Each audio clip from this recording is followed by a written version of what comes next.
Ahojte, takže dnes si ukážeme návod na to, ako sa prihlásiť na bakalárskú prácu v akademickom informačnom systéme ICE.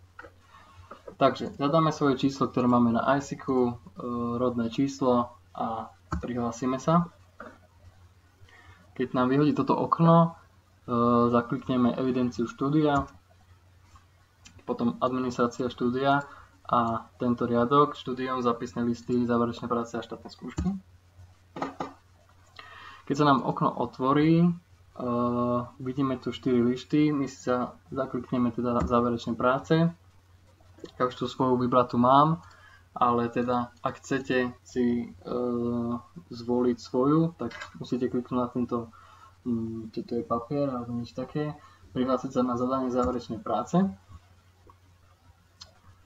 Tak, pri tomto okne sú najdôležitejšie 3 veci. A tie sú akademický rok, typ práce podľa vašej fakulty a študijný program, aký študujete. Zvolím si ten svoj.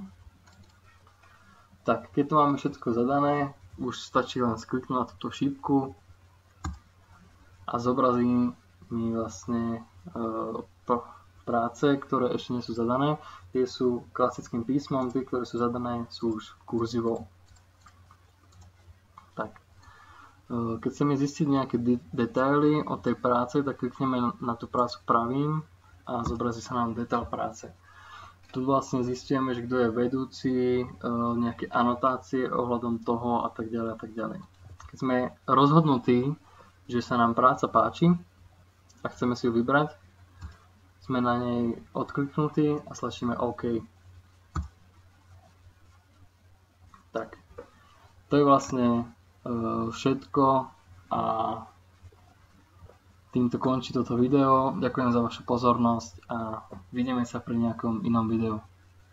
Takže ďakujem za pozornosť a majte sa. Čaute.